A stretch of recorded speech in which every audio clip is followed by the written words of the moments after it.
China wants to dominate the Pacific Ocean, but U.S. military bases stand in the way. So China has a plan.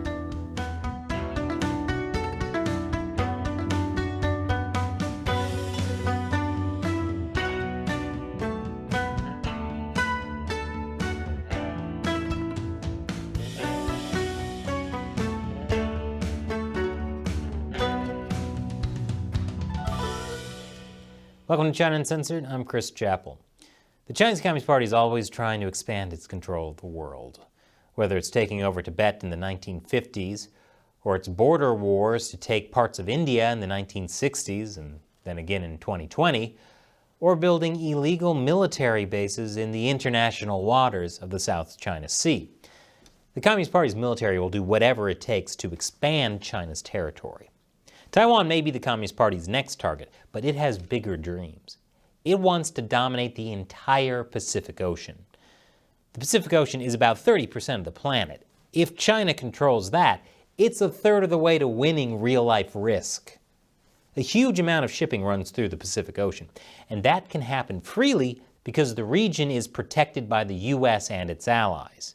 But if the Chinese Communist Party controls the Pacific, they'll control international shipping.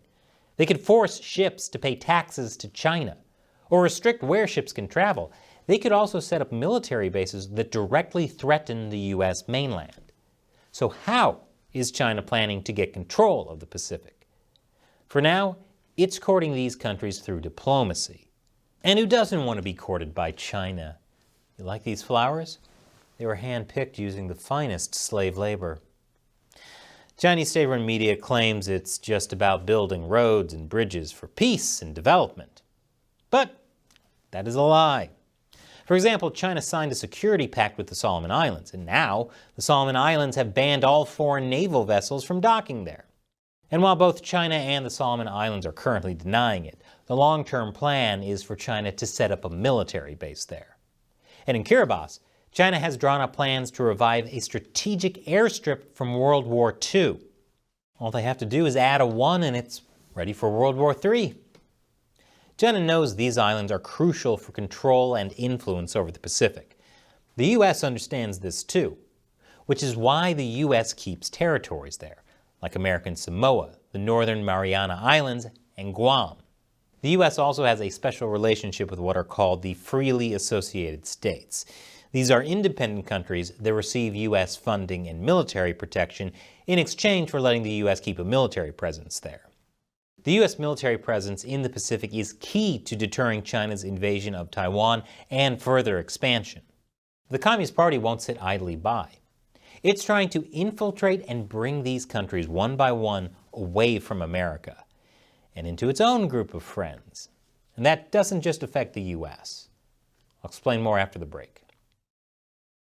Welcome back. China is seeking to exploit diplomatic gaps between the U.S. and the freely associated states in the Pacific. The Federated States of Micronesia is one of them. China and Micronesia have developed robust diplomatic and economic ties comparable to those Beijing has with other small Pacific nations. Micronesia is now part of the Belt and Road Initiative, China's global infrastructure project. Micronesia even turned its back on Taiwan in the UN. Geez. China's nice to you for like 5 minutes and you start dissing Taiwan? What did Taiwan ever do to you?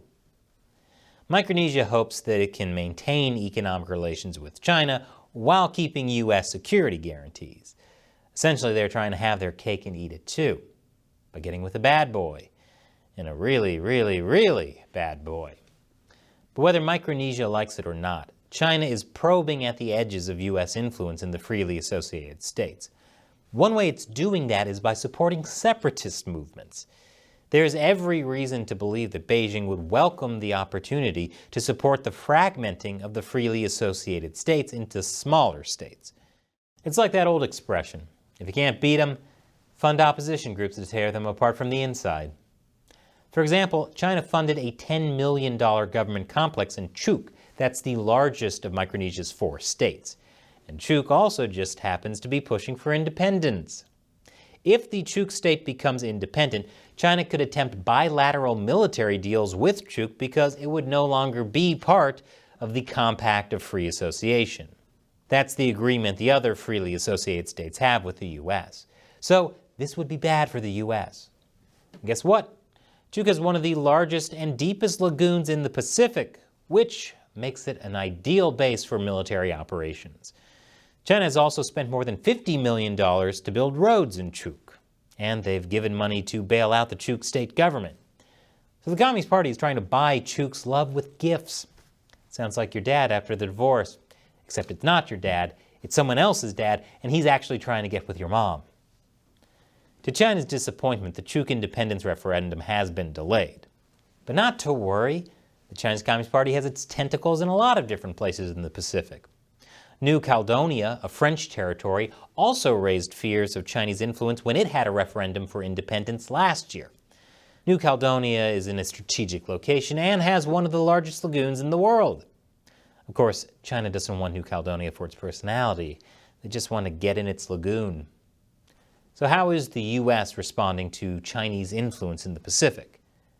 By giving them a little extra special attention.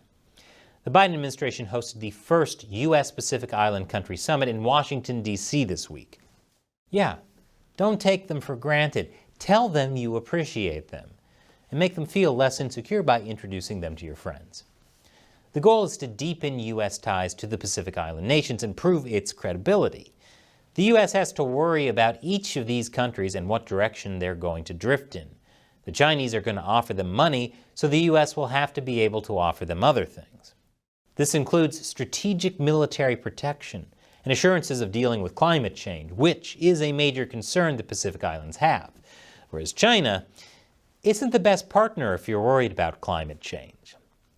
But not all the Pacific Islands and the U.S. see everything eye to eye. And this week's summit was off to a rocky start. Micronesian leaders raised serious concerns about insufficient financial assistance to the region.